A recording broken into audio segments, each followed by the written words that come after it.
It was just the us versus them. They're shooting us. They're doing this, and then I never even got to see the video until just recently, because it was all I saw was the tweets about it. Basically creating a narrative about it. The first place I saw it was friends on Facebook, maybe Twitter also, but primarily Facebook, with like just the hashtag justice for Ahmaud, or jogging while black, or stuff like that. Yeah. I didn't like about myself that my first thought was, let's see if this pans out, because.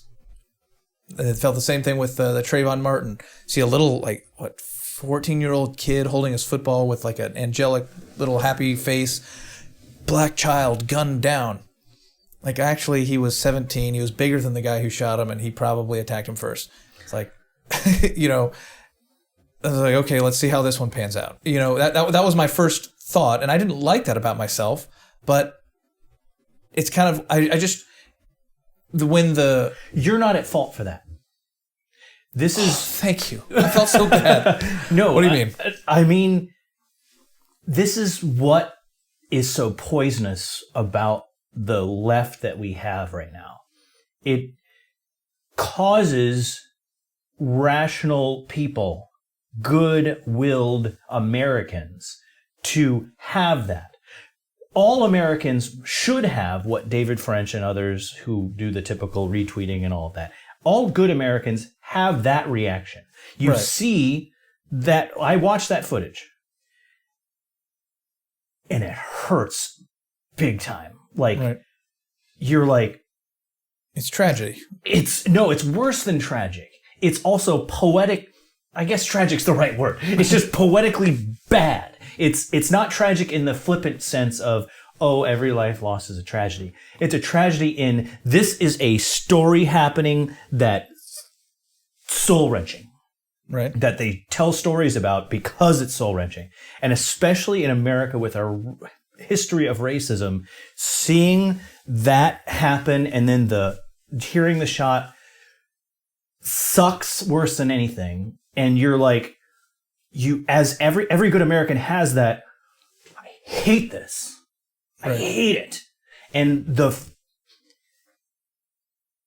what you do when you have those feelings nowadays is, I'm going to tweet about it. This is so terrible. I can't believe what a racist country I am.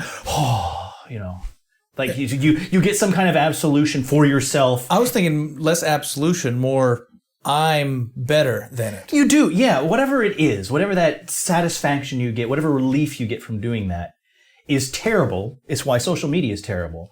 But it's also, that impulse is good. But because the media does what it does, takes victim classes, puts yearbook photos up, takes oppressor classes, puts mugshots up, and then deliberately does that again and again, causing you to be skeptical whenever they put some kind of narrative up there. Yeah. You now you see this sucks, you get that part as well, but immediately you're like, I'm being manipulated. Right. That was my first thought is, this handsome young kid in a tuxedo, which is the only image I saw, these two overweight white guys, mugshots, racists have killed this poor young man. My first thought was, are they manipulating me? That was my first instinct. Yeah. And and I didn't say anything about it. Of course, I'm not going to go tweet, I suspect this might be foul play, because the 24 of my friends on Facebook who've already tweeted justice for Ahmaud would attack me for it, might unfriend me for it. And if it turns out they're KKK members and they really did hunt this guy down, I'm going to hashtag justice for Ahmaud. Right. I'm not going to risk it. But it kind of reminds me of the John Adams movie where everybody is like, oh, these British soldiers, they killed our men. And there was the Boston Massacre, right? And John Adams comes out, hang on a minute. No. Darn it, I was hoping you'd say the actual quote. What did he say? Facts are stubborn things. Facts are stubborn things, exactly. Yeah. He comes, he defends, and the best part of you, I'm talking about the HBO documentary movie, whatever, right, yeah. series. The best part about that was John Adams in his little Paul Giamatti self, short little pompous guy that nobody likes, and his cousin Samuel Adams is leading the rabble rousers ready to lynch these Boston Massacre British soldiers. The look on Samuel Adams' face as he's persuaded by his cousin. It's like, darn it, he's right. Those guys were outnumbered. Those guys had muskets, but these guys had way more of them, and they had weapons that they could have used to kill them with, and they were defending themselves. And yes, we're upset at the crown. Yes, we want to secede from the Great Britain. We all agree with the revolutionaries, but that doesn't make their lynch mobs They did not have any. Those British soldiers acted in self-defense, and John Adams defended them. And it was watching Samuel Adams' face as he kind of it was like this. This is why we have a judicial system. Correct. This is why she's wearing a daggum blindfold when she's holding up the scales. Lady Justice or whatever. Yeah. It's because that feeling, that chest thing that we all have, and that is good to have. Like, you don't want to be governed by pure reason, right, rationalists. But you have to have that. Let's take a step back, let cooler heads prevail, and let's talk about the facts.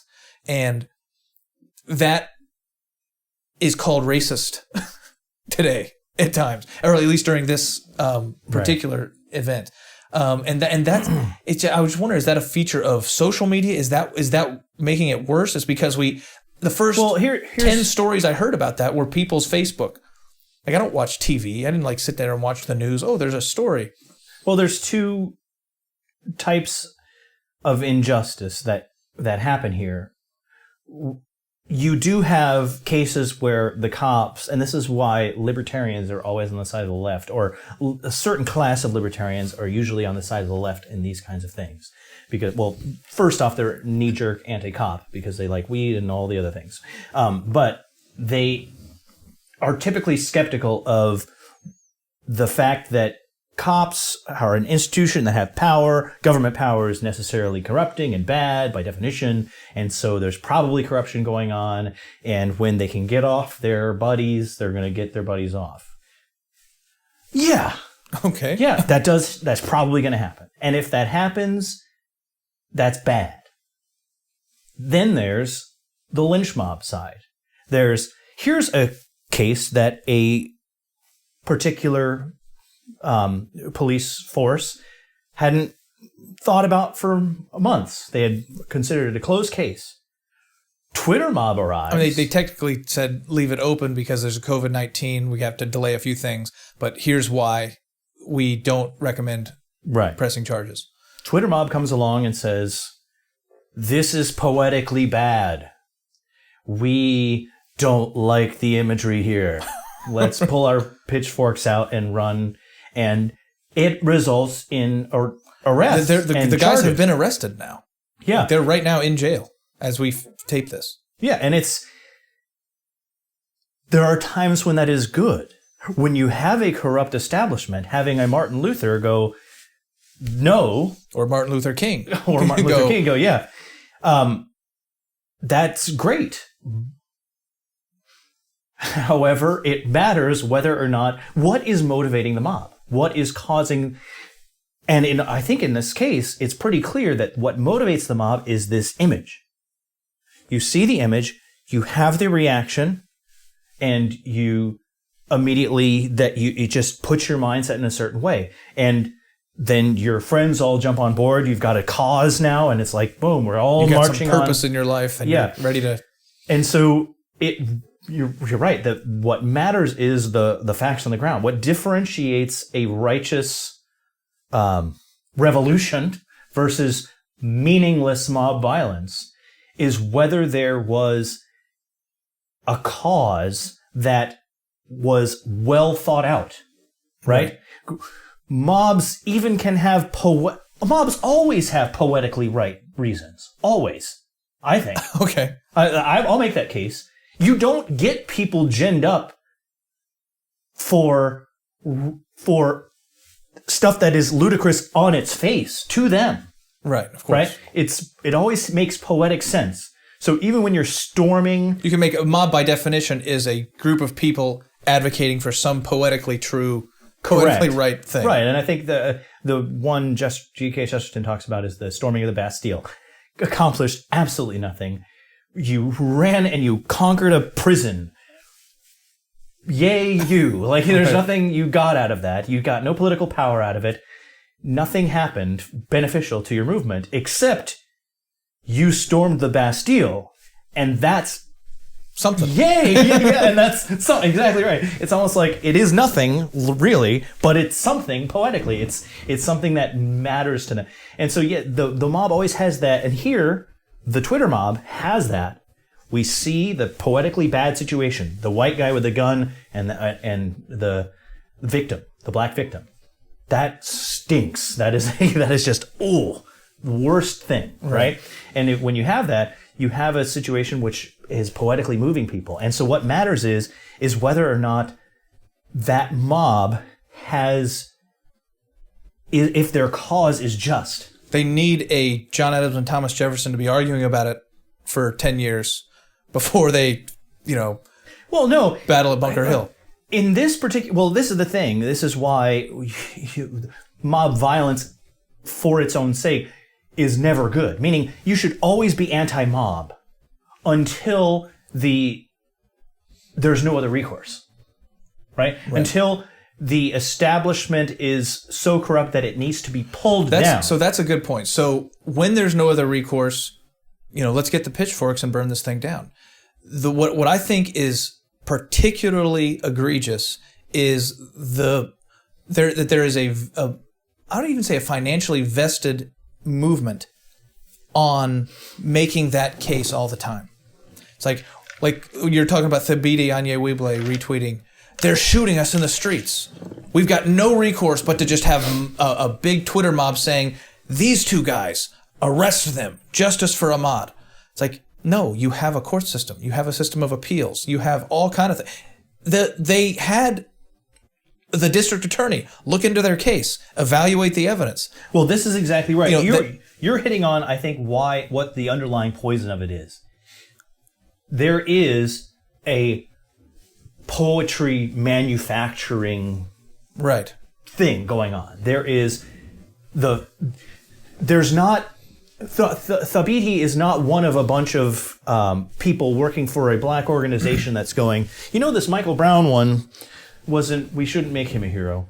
But this other one, we definitely should make him a hero. Like, this person was right. This person was right and unjustly killed. This person was a hero. Like, making the differentiations between hero, this one was just unjust. Here's a way we think a reform that could possibly have fixed the situation previously. Right. Mm-hmm. That's not what you're getting. You're getting There's no market for that. Well, that's true. There's not a market for that. Right. But the worst part of it is that the kernel of that is America itself stinks. And when you have that, which is the end goal? There is none. Meaning, there's nothing that can satisfy that mob, and that's what's scary about it. That's what's bad about it. That's why, going back to the Colin Kaepernick protests a few years ago, it was the American flag. It's like, why are you protesting the American flag? Like, the implication being the problem is America itself. And the movement, of course, twisted. It started with him sitting down, then became him taking a knee, showing respect for the flag, so it could be more palatable to people. But that wasn't what he was saying at the beginning. He wasn't saying, I'm going to take a knee out of reverence for the flag because there's injustices that need to be addressed. It was, I'm sitting down because this country is worth standing for. Look at the difference there, though. That small difference and the way the media twists it. Mm-hmm. Left saying, America is incurably evil. Democratic establishment media saying, what they really mean is America's great and its ideals are wonderful. And those ideals just need to be better lived up to. This completely palatable. Every American believes it, wants it. Right, which is why eventually people are like, okay, like for me, like, I'm not going to argue against kneeling at the flag anymore. It's just not worth the effort, Right. But if they were still sitting like Kaepernick did originally, then it's like, okay, well, that's a different issue. But then, the same thing with what you're saying here. There's not the fact that there's not a reform, we're saying, hey, if we could just get this, what's the action item?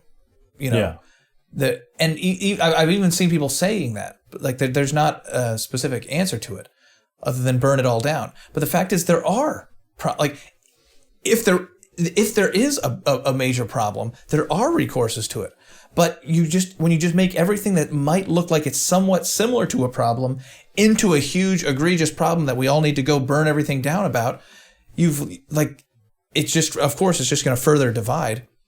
But it's just like there's no what's the end goal? Yeah, well, I mean, I on Twitter at least, I have not seen a post about that yet. I mean, I'm sure there will be someone who says, that this is why we can't have stand your ground laws or whatever. That was the one that they landed Florida. on for the Trayvon Martin, George Zimmerman case. So I'm not sure what they'll land on as their scapegoat law in this particular case.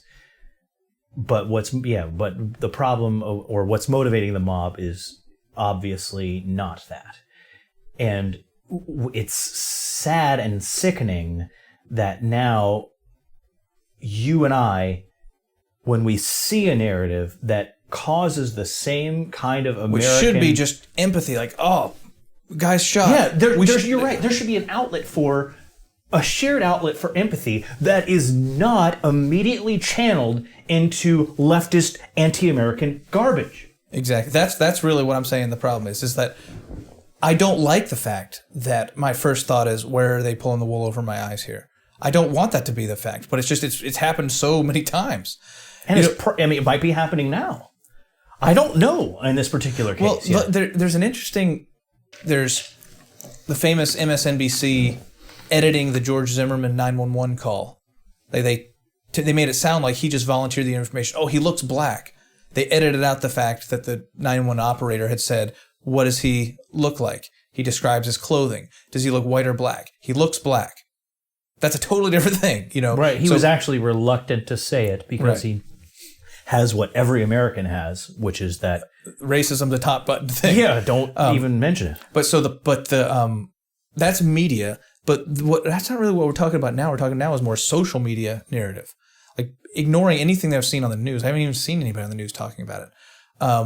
It's what memes people repost, and what one person's brave enough to talk about or comment on, or it's going to unfriend you if you say, Well, yeah, that's another thing. This kind of commentary doesn't sell well on Twitter. Right. Yeah. Let me be reasonable right now. Come, let's reason together. Yeah, let's. I'm waiting for more facts to come in. Retweet. or whatever it is. I don't know. I think if like LeBron James tweets this, oh man, we can't even go outside, they're shooting us. I'm just thinking if Charles Barkley were to tweet, let's wait for the facts on this one, guys.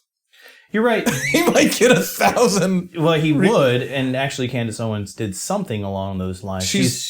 She kind of goes the opposite. Yeah, she's not reasonable middle. Let's put it that way. Well, I'm just saying she has made a career of being contra that narrative. If there was somebody who's just in the pop culture who just said, hey, let's all take a step back. And you're right. He could probably get a bunch of more tweets. But he'd also get deplatformed and whatever else. He'd get the backlash. James Woods treatment. He used to be like Hollywood icon. Now he's just a social pariah. I think it's like there are certain things that you root for and there's certain things that you root against. And I don't know if it's anything more than just team spirit, like you're rooting for a football team. Like when they had the Gillette commercial a few years ago that was kind of posed as anti-men, and YouTube is like 2/3 or 3/4 male audience, it just got downvoted into oblivion. And it wasn't like anybody cared one way or the other. It's just like they just were bragging about the ratio. Like, look at how many downvotes there are compared to upvotes. One of the top comments was on there, they've deleted and reposted this thing 6 times because they keep getting downvoted. You can't beat us. Our downvotes will blot out the sun.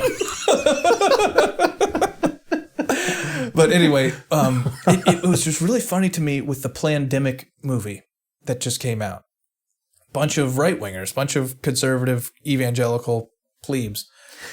Nobody in intelligentsia is retweeting it, but a bunch of little guys are retweeting it. Right. I agree with maybe 5% of what the movie says, and I'm kind of rooting for it. Right? Like, what does that say about me? So YouTube bans it. They kick it off its platform. Why? To what end? All you're doing by doing that is just proving their point that, the big powers that be are against. And you're just kind of poking them in the side, you're poking the bear. prod. Exactly. Yeah. So like with that, it's like most of the things that the video says aren't really true. But there's a kernel of truth. And I guess so really with that movie, what it's doing is it's saying, don't trust the elite science community. Right. They are, and even though I agree with the elite science community on 9 out of 10 things that are being discussed in the video itself, that 10% is important, but it's like not even the 10% is important. So I don't like the movie kind of implies Anthony Fauci's at home twiddling his mustache, making millions of dollars off of this vaccine, and he scares up this whole pandemic just so he can sell this vaccine. It's like, no, he's not doing that. But Anthony Fauci shouldn't be setting policy either. He should be giving advice to the citizenry who thinks these through and then sets the policy. Correct. Right? And the elite scientific community, the problem is not with the advice that they give. The problem is with the implied omniscience with the giving of the advice. And omnipotence. Meaning they think that the ones with the knowledge, the supposed knowledge... If I tell you to stay in your house for 3 months, you stay in your house for 3 months. And it's like, no, but what about it? I'm an epidemiologist. You stay in your house for 3 months. That firm no to that is what I'm rooting for the Plandemic movie. Even though they get all their facts wrong, and I think most of it is kind of conspiratorial nonsense, that attitude I think is right. Or at least is necessary. Right. Right. And it's the same as the 9/11 truth videos, I think.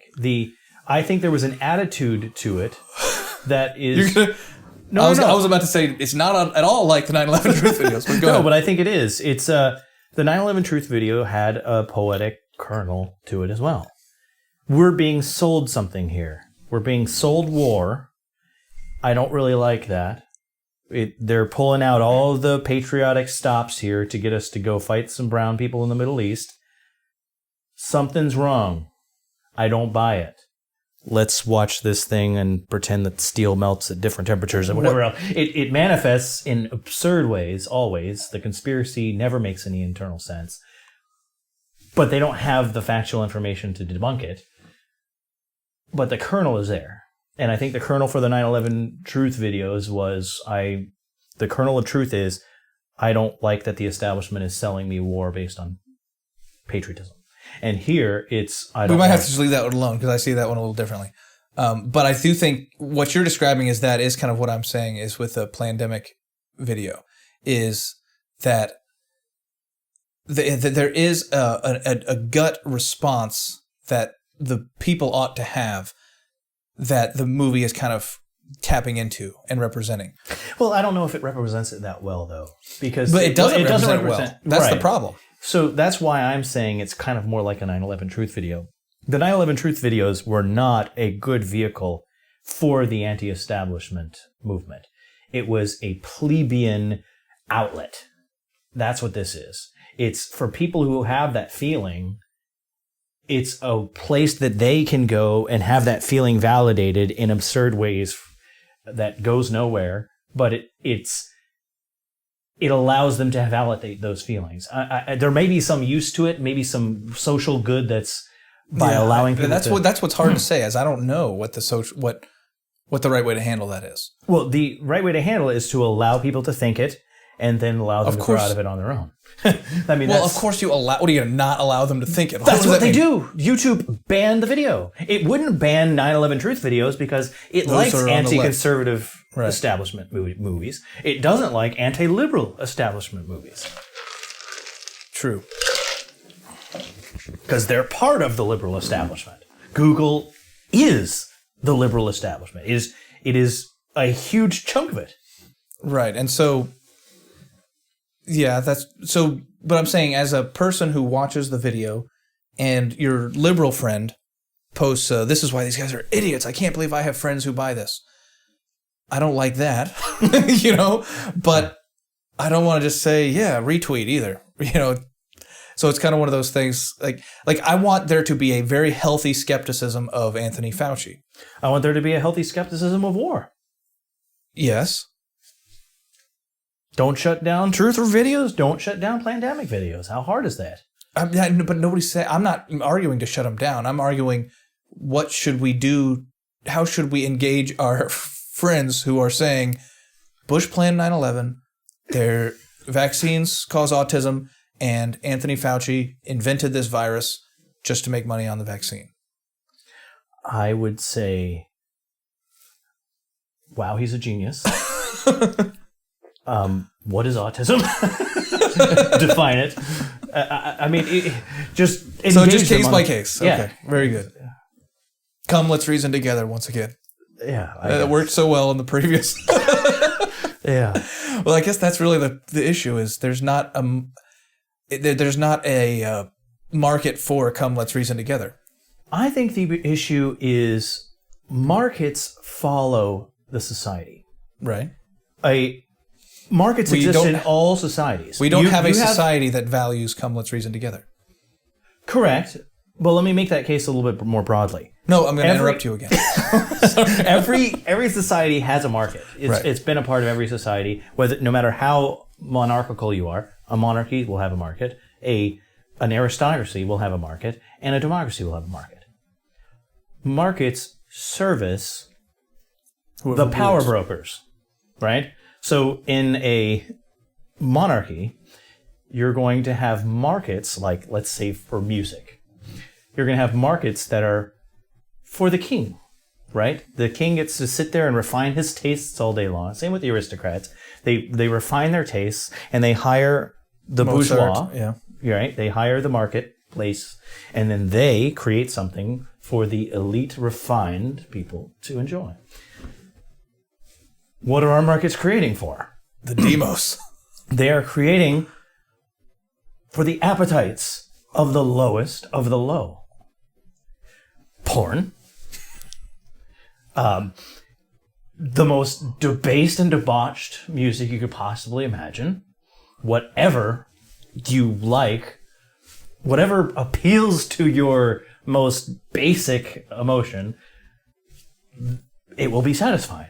And that's exactly what our culture is producing. And when it comes to analysis, whatever appeals to that base emotion. I identify as this. Why is identity so important? It's because it's the first thing that as soon as you engage with information comes, donks you on the head, right? Here's some new piece of information. What's the first thing? It's like, am I angry at this or am I, like... Ahmaud Arbery been shot. What color is he? Is it an enemy or is it, it's that base, the most basic of all rudimentary emotions. And the democracy, Twitter isn't just another example of how we're getting ever and ever and ever and ever more democratic. Right. Every bastion of not even aristocracy, just some form of restraint on the equalizing tendencies of democracy is just constantly being taken away. And Twitter is just one of those. Reduce their character limit. Just make it more and more towards grunts. They're just going to eventually just be liking things and that's it. Everybody just walks around with a like button. That movie WALL-E is exactly, it's just like, eventually you just sit there, another milkshake, dislike, like, dislike. Yeah. It's just grunts. It's like, that sounds absurd, but the things that get retweets a lot and liked a lot are just like, LOL. No, exactly. I do this as an experiment on my Twitter all the time. I post some analysis that breaks down like whatever else. I will get not only Twitter will stop it from being seen most of the time, but I post, man, what a Karen. And I get like 300 likes. It's like, the problem is both the institution and what's causing our institutions to do this in the first place. That's interesting. Like, with the first time to go to another current event, when the first time I heard of the Tara Reade Joe Biden accusation. Yeah. It's like nobody's even talking about the accusation. It's on the right. It's left. Brett Kavanaugh, Christine Blasey Ford's coming home to roost. It's like she's accusing a man of rape. We're not talking about somebody else. We're talking about that accusation. That's a very serious thing. In the conservatives' defense here, it's not a very serious thing. Tara Reade is a charlatan, obviously. She's a complete Hold on. Okay. Even if she is, it's still a serious accusation. Yes, but not all serious accusations need to be taken seriously. But that's exactly my point. Everybody. So the main thing the right says is Tara Reade has more credibility than Christine Blasey Ford. Okay, maybe she does. What you're pointing out is a left-wing hypocrisy that you guys shouldn't have taken this very uncredible accusation and just tried to ruin this guy's reputation in order to get him off the Supreme Court. Like, that's not how a just society treats rape accusations. Yeah, but again, I'm going to defend it one more time. We wouldn't even be talking about this in a just society. Her name would never have graced the national news in a just society. Conservatives are given an unjust world that is completely biased against them, and then are asked to comment on it. Yeah, okay, so you did this horrible thing, and now a far leftist is doing a horrible thing to you. I'm just gonna eat popcorn and watch. What other reaction is the conservatives supposed to have? Are we supposed to live in the imaginary just world that we supposedly have? We don't have it. We have a world where Swetnick is taken seriously and Reade is taken seriously because we have now a movement of these poetic impulses that says, well, here's a guy, here's a woman. If I'm going to start telling myself a story about what's going on, I like this one as the victim and this one as the perpetrator. So let me just go and continue on looking at the world that way and just start, we need to believe this person. Until suddenly, whoo, it's being used against me. Now my opinions are 180 degrees the opposite way. What do you expect a conservative to do in that instance? Like defend Joe Biden? I am. I mean, I don't want to defend him. Okay, defend him why? Okay, why defend him? It's right. I don't know. So, not I'm going to say, okay, defend Joe Biden's not the right way to say it. He was attacking Kavanaugh. Why does he deserve a defense? Because he probably didn't rape that woman. Correct. But when he says, when a woman comes forward, you must believe them. A woman comes forward on him. Don't believe that one. It's okay to point out that hypocrisy. Yes. And that's what conservatives are doing. What more do you want from them?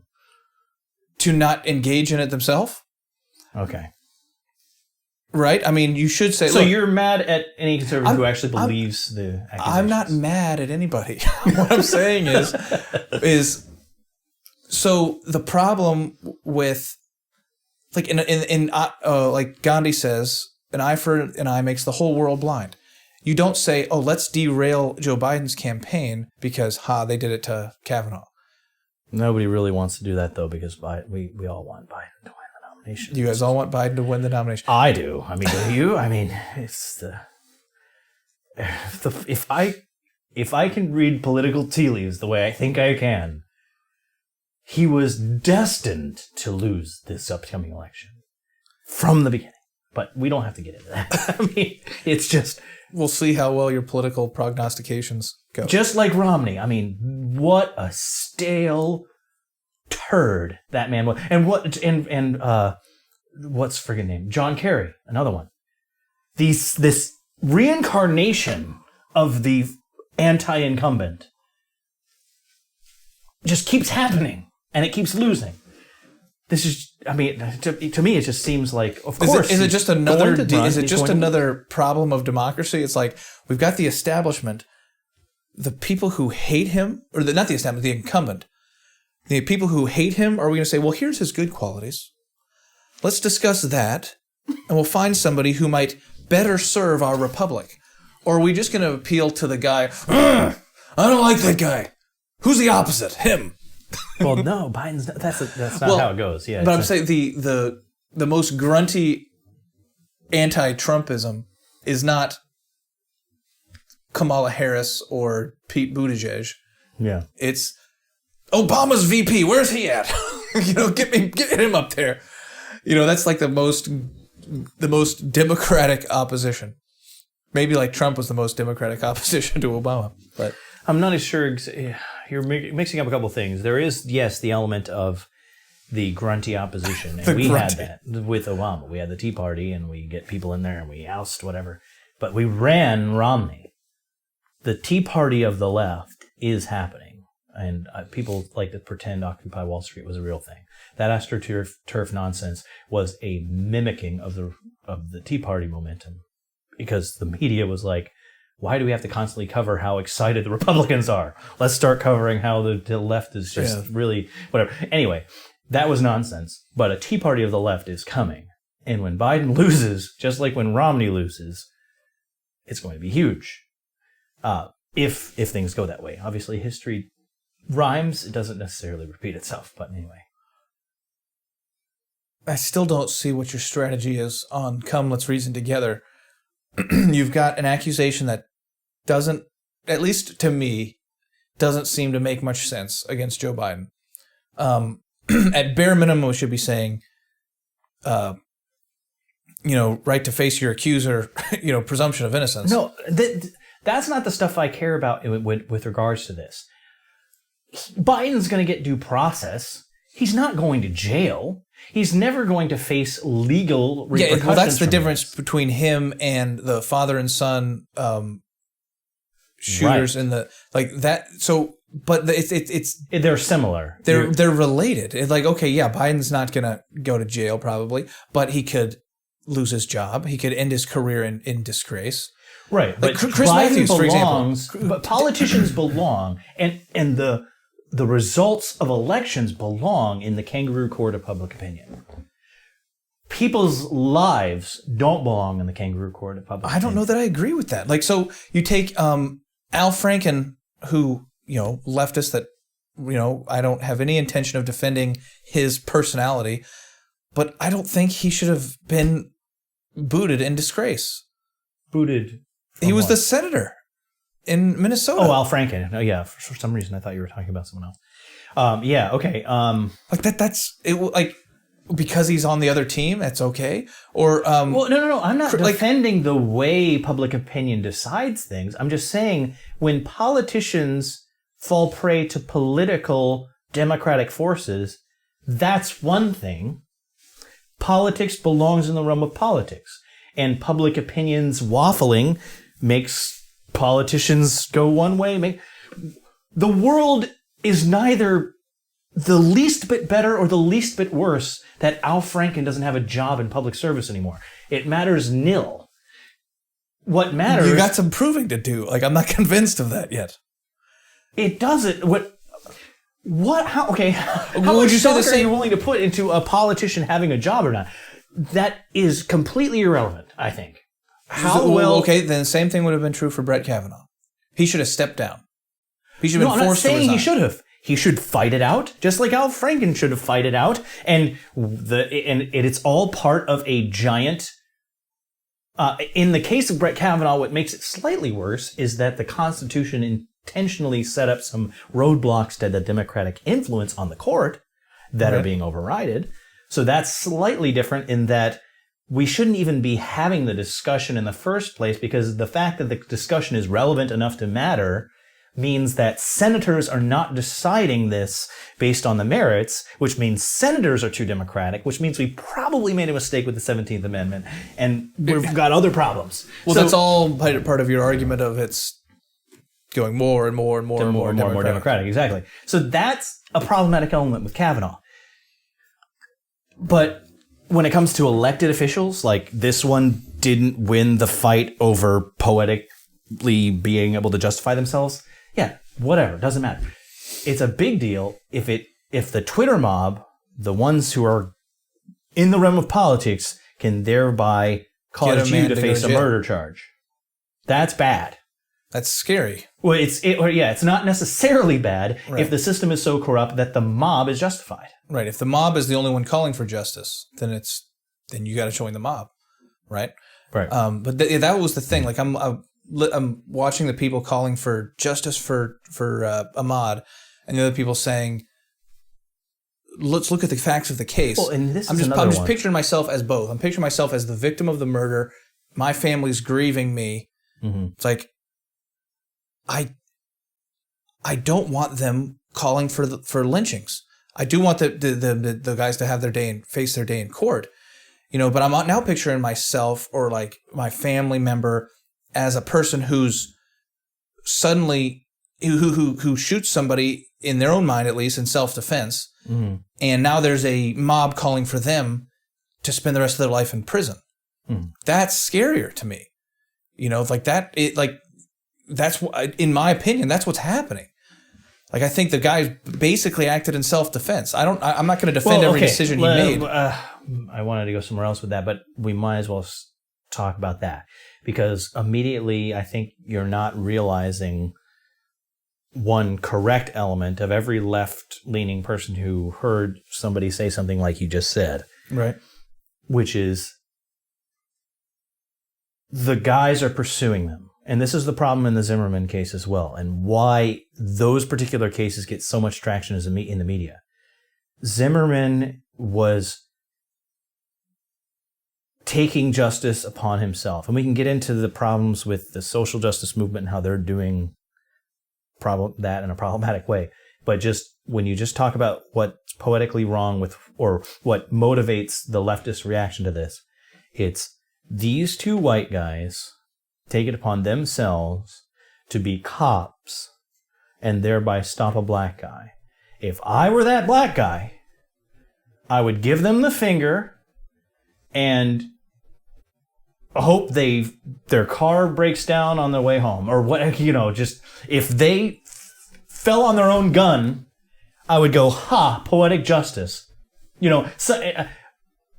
Anything up to the point of justifying actual violence against them, because you don't want to go there. But if they tripped and fell on their face as they were trying to stop this black guy and broke their nose and were injured for the rest of their life, stop being such a nosy little punk going into some other person's business. I don't see how you could possibly see it that way. You don't? Okay, well, hold on. Let me ask you really quick to clarify.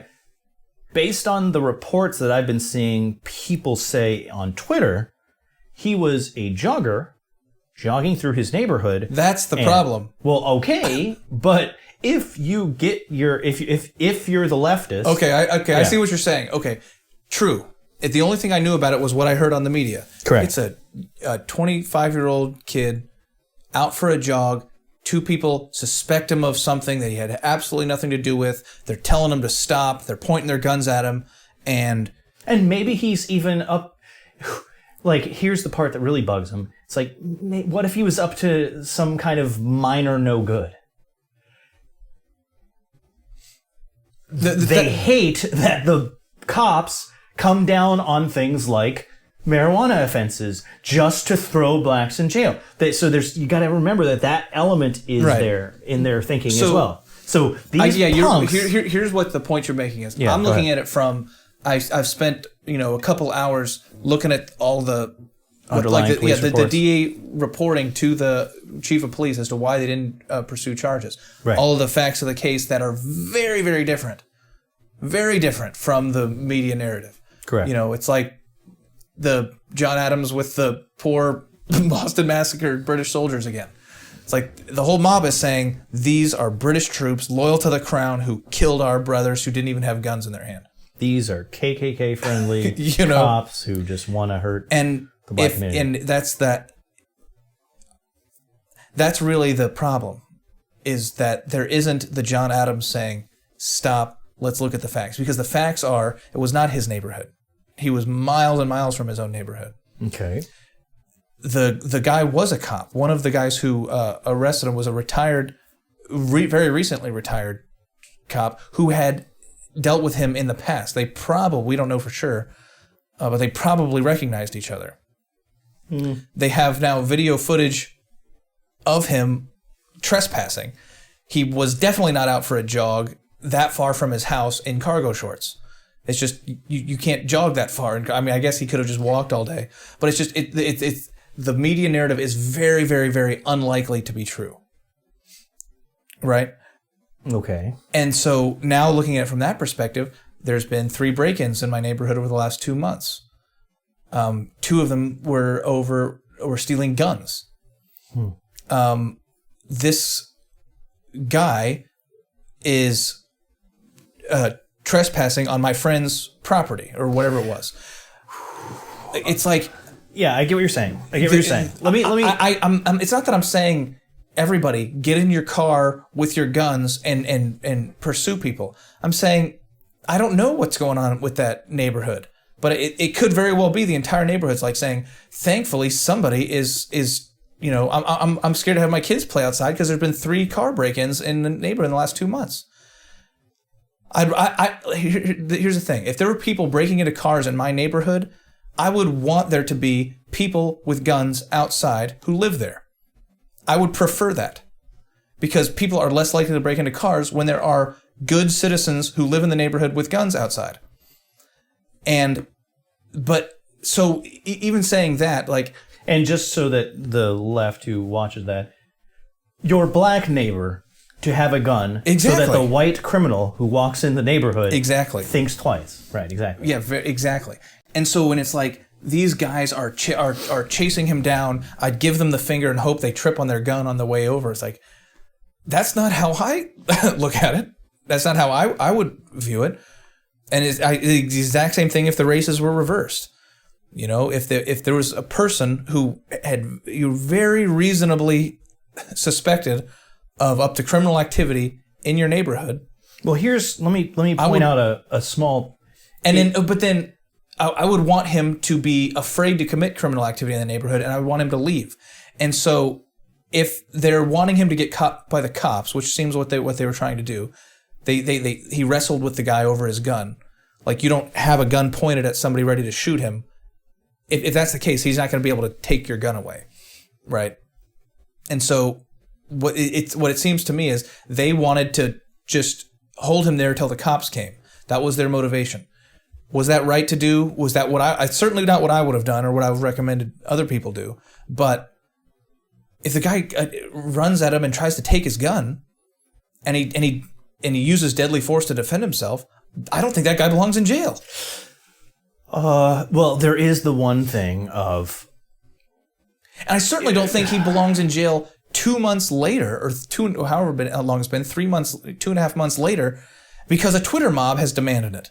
Well, that part I agree with you, but you haven't quite sold me on the idea that I have a gun, I see someone who I suspect of something. The one fallback that the left has, for sure, is they can rightly say, that white guy has a very friendly police force that he's on good terms with, that he could call on this black guy.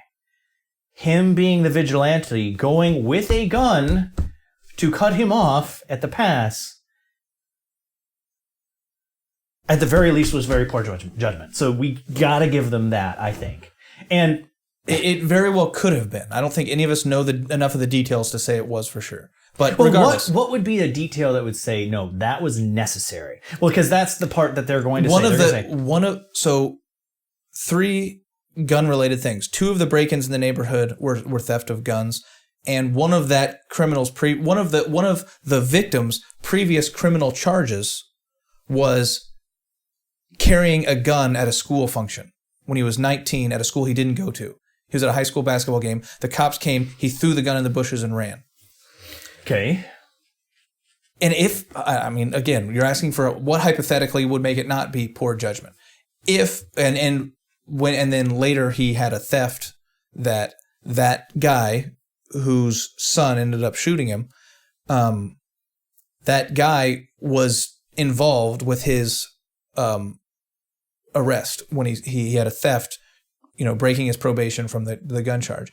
So if all of those things are in the back of his mind, that guy has had 3 gun-related incidents, probably. He very well could be holding a gun. He has been in our neighborhood breaking into cars, probably. You can't possibly know it for sure, but you can't really know much for sure. So you're based here's your defense. So if you're saying he's going, I want him to be caught by the cops this time. I don't want him to get away and continue to terrorize our neighborhood. So make the citizens arrest. So I'm going to be armed when I confront him. Right. You don't think there's I'm not saying all that stuff is true. I'm saying all that stuff is within the realm of possibility. Right. So I'm not ready to say he definitely acted foolishly and irresponsibly. Maybe he did. I'm not defending. I'm just saying I agree with the DA. Okay, I agree. I'm actually going to take part of your criticism and adjust because you're right that my narrative that I was just presenting, the leftist narrative of that, relies on the fact that they see citizens' arrests, for instance, poetically evilly. Right. By necessity, because of the history of racism in the South. So when they see private citizen's arrest, black person, it's automatically negative because of the parity, power differentials or whatever the heck it is. They see that as inherently negative because they just see it as a continuation of the Jim Crow South. Yeah. And that's another one of the elements of the poisonous nature of how separate these narratives are. Because you probably have somebody, white guy, Joe Bag of Donuts in the South, who's seeing the exact opposite world, who's seeing his government becoming, well, first off, racism is so long in the past for that form of racism, right? That he doesn't even remember it. Institutionalized now is anti-racism, being and so knee-jerk that it's like any hint of it we have to expose and make a big news story about. Exactly, and so much so that it's making it hard to incarcerate people who deserve it. Mm. And so now you have Joe Bag of Donuts going, this guy's going to get off again. So you have just 2 completely different worlds. You have a leftist who looks at and sees a Jim Crow South being Jim Crow, and you have a white guy living there who's like, I live in a mirror image universe that's saying I can't even citizens arrest a criminal in my own neighborhood. Right. Yeah, it's crazy how. But and the whole point is to say the reaction should be, come, let's reason together as fellow citizens. And so the worst take is the Thabiti Anyabwile take, which is to say, we have no common ground. We don't salute the same flag. Yes. Like that is the worst, because there is no come, let's reason together if that's the case. Which is why the civil rights movement that actually worked was not the Malcolm X, back to Africa, change your last names to X. Exactly. It was the Martin Luther King, I want my nation to live up to the true meaning of its creed, that all men are created equal. It's kind of like the way that the media painted Colin Kaepernick after the fact, that, he's taking a knee in reverence to the flag, saying we have to address this issue, not the system is stacked against us and we have no chance to come. There's nothing that can be done. It's irredeemable.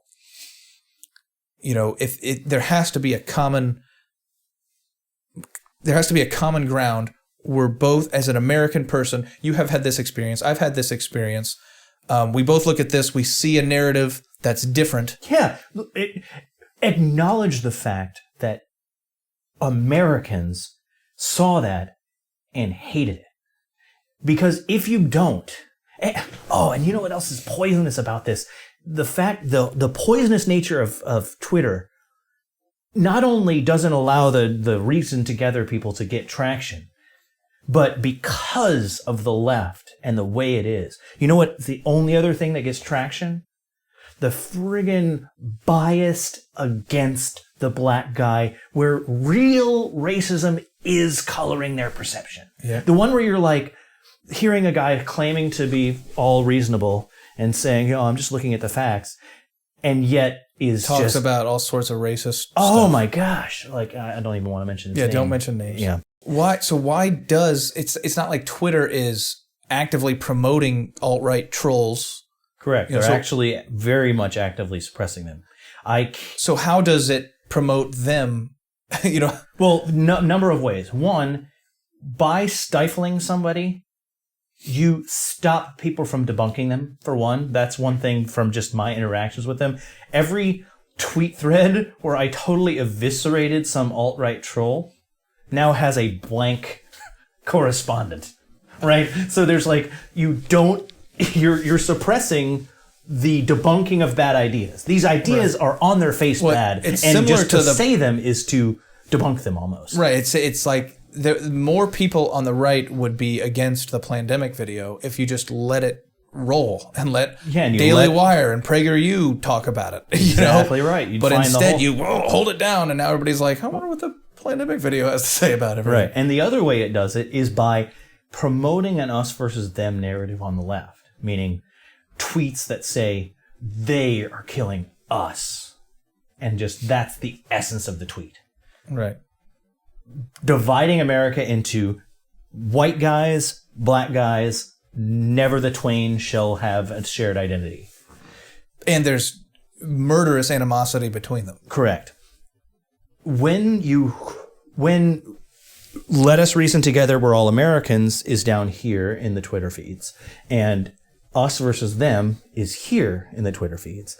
And the ones who, for absolution or whatever you want to call it, self-effacement or some kind of assuaging of the guilt, promote that.